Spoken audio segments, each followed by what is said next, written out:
Do you realize that in jail and prison, they're not nice to you, right? One thing that one of the officers used to do that I thought was really neat, there was a great big field, and sometimes we got to play soccer on it about once a month, but there was a lot of goat heads. Everybody know what goat heads is? Okay?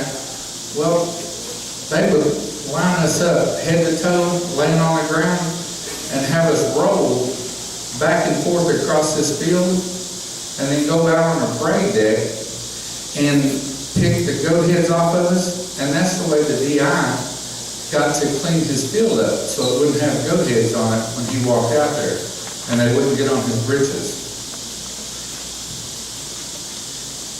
When somebody does that to you, it makes you want to pinch them real hard. You know what I'm saying? And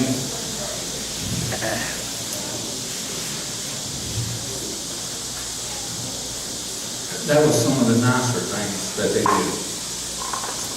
Lost a guy every year, they killed somebody every year, but I was there. So this is the kind of folks that I was used to dealing with.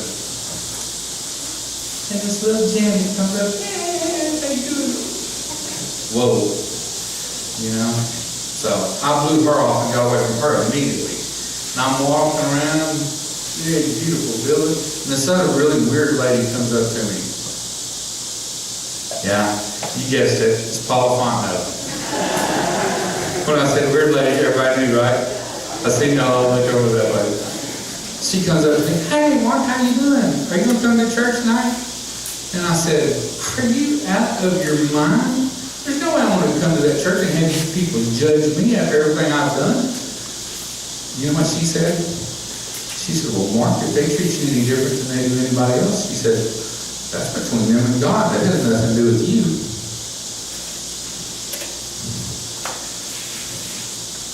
That didn't make any sense to me at all.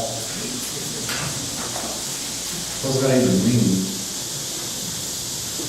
Come to church? No, that's ridiculous. So, yeah, okay. And I left. And this was Wednesday morning. Wednesday night, for whatever reason, I don't have a clue, I showed up to church. This other really weird guy came up to me. A lot of people came up to me, but this one really weird guy, his name's Charlie Dorch. Anybody know Charlie Dorch? Yeah. So Charlie Dorch comes to me, hi, my name's Charlie Dorch. How you doing? Do you need anything? What do you mean, do I need anything? You know, because if I get something from somebody in prison, there's something that has to be paid back for that. You understand what I'm saying?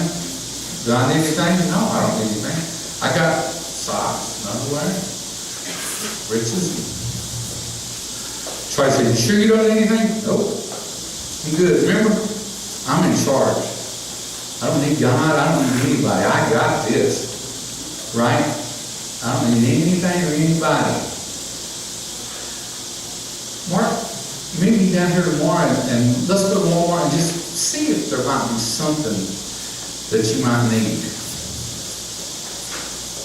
Whew, do you know how humbling that is?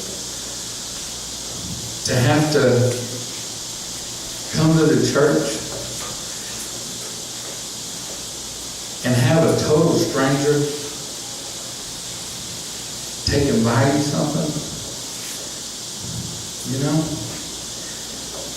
Okay, here it goes. And you know what he bought me? My old socks and underwear. Do you know how precious socks and underwear can be when you don't have any? He bought me a pair of breeches that fit and a blue shirt. That blue shirt was kind of precious to me. Still is. God blessed me with the opportunity to baptize a lot of people with that blue shirt. Married my wife in that blue shirt. buried my dad in that blue shirt. Baptized my daughter. I hated Father's Day. Did I tell you I hated Father's Day? Hated Father's Day. Because I was so worthless as a father. And didn't have all that great example as a father.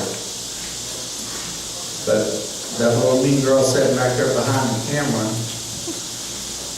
made me love Father's Day. She let me baptize her on Father's Day. I like Father's Day now, but that brings me to another really good point. Sometimes, as smart as you think God is, you got to be really careful what you pray for, because sometimes He just does not understand. Because I prayed, Lord, please give me another chance at being a better father. I meant to them too, to my oldest two daughters, right? God didn't understand. He gave me Annie and Matthew. Right? Everybody know Matthew? Woo! God ain't got a sense of humor. You gotta be careful. Give me a chance to be a good father. Okay, big boy. Try that one. Right? Yeah. So God gave me an opportunity to be healed, to be mended, for Him to make me over again. And I got to go out there and tell these guys that there's hope for them. I got to go out there and tell them that no matter what they tell you, the only thing that limits you is what you want to be limited by. You're a convict, so you're a felon, so you cannot have a locksmith license if you have a felony. Well, that kind of makes sense, doesn't it? Except for the one in my back pocket that I got within 2 years of being out. God knew I needed a job. And so I just went down and spoke to a group of locksmith guys. Hey, I need a job. I'm okay now. Okay, here's your license. Okay? Remember, God raised from the dead, parted the Red Sea, and gave me a locksmith license. Right? Now you can't get back in as a volunteer in the penitentiary until you have completed your paper time, you know. And if they give you 45 years of real time, you got a lot of paper time, right? So you can't. The sun's going to come up tomorrow, the sun's going to go down tonight, and you cannot get back in the Department of Corrections until you finish your paper time. Except for God decided I must have needed to go there. Because within 2 years of being out, I'm back at Bill Johnson's telling these guys that there's hope. There's no limitations to what you can do. There's nothing that limits you except for what you want to accomplish in your life. I never believed that I deserved anything. Whenever God remade me, whenever you put on Christ, what happens? You are a new creation, right? Look, so how that cute there? Yeah, different colored tassel. Again, my little mean daughter back there. Dad, go back to school. Dad, go back to school. Dad, you got so many hours. Go back to school. Well, I never thought about anything like that. I'm just not the kind that accomplishes anything. Okay, get her to shut up. I'll go back. One class. Well, ended up in May of 2010.